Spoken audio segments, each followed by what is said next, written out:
I believe in my heart that every single one of us, all 151 of us, are elected by roughly the same number of people and come to this chamber and to serve the public to the best of our ability.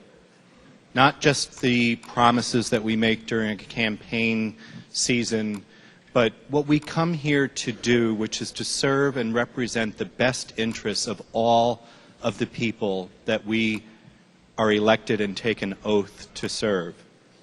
Certainly one of the most significant responsibilities that comes with that obligation and that oath is creating a state budget, a budget that will work for those people that we serve. There's no denying that we are faced with probably the most immense challenges that any one of us, no matter how long we've been here, have had to face in regard to the fiscal condition of this state. And how do we move forward beyond? I would like to think that we have an opportunity before us that comes with those challenges to do better. And I believe we do. We've had a lot of discussion, and particularly beyond February 16th, when we all gathered in this chamber in joint session with our colleagues from the Senate and heard from our newly elected governor what his proposal was to move this state forward with a 2-year biannual budget. That was the foundation from where we all started to have discussions with each other at committee levels, within our own caucuses, and with the administration, and probably most importantly, taking the opportunity to share the information with our constituency as to what was being proposed by this new administration and this new governor. And we all know that there was a lot of talk publicly and through the media about the governor going out and addressing 17 communities throughout this state. All at the same time, many of us were addressing our own communities. I think there were more than 45 town hall meetings that took place where we took the opportunity to help educate the public as to what the governor's proposal consisted of. And I believe that there's more than just going out and presenting a budget to the public. I believe our greatest obligation in doing that is to then listen to their response. And when I say listen, I mean listen, not just hear. And I believe that as we were doing those town hall meetings throughout the state simultaneously with the governor, we really did listen. And as a result, brought the fine minds and talent of this caucus together and came up with a very challenging but a very credible alternative that would best represent all of the people of this state, given the very difficult circumstances that we are in. We didn't just say we were going to reduce spending and throw in a few symbols. We produced a credible, realistic document that is based on facts, that is based on needs, and is based on what is truly sustainable for the people of this state, because we listened to them.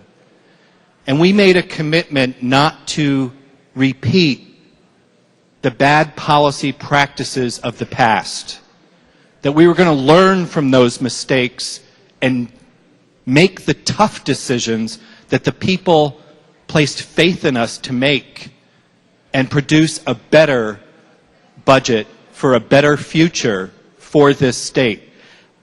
I believe in my heart that's precisely what the document before us does and will accomplish. We do have an alternative. We do have a choice.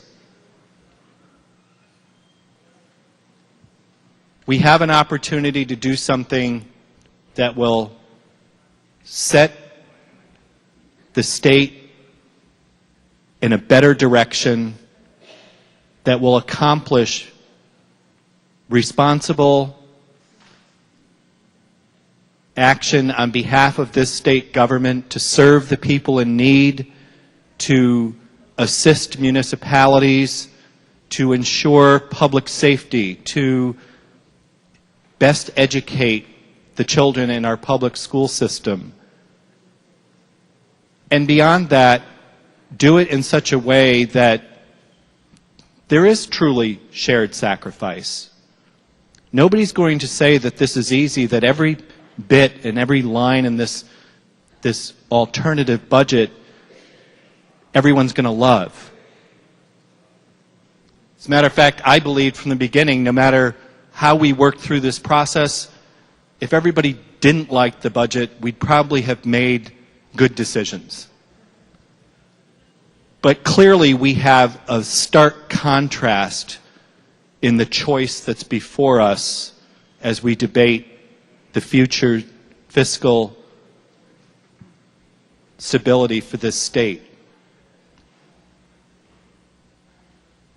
And I think as we listen to the people that we serve, it is most important that we then demonstrate to them by our actions, by our commitments, however tough they might be, that we truly did listen.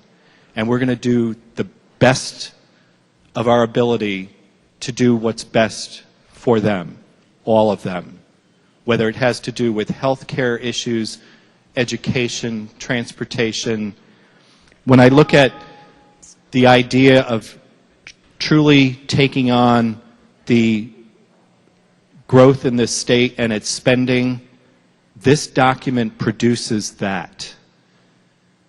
We made some tough decisions, but sensible and logical decisions in recommending consolidation of state agencies.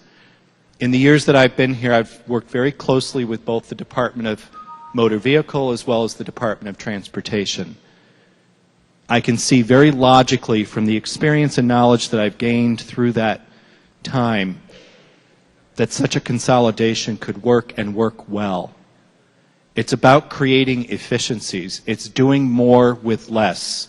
It's setting an example. It's taking a leadership position to demonstrate to the people that we have a commitment to serve. We got it. We're showing them we can do better. We need to do better. And we've made the choices and the tough decisions to get us there.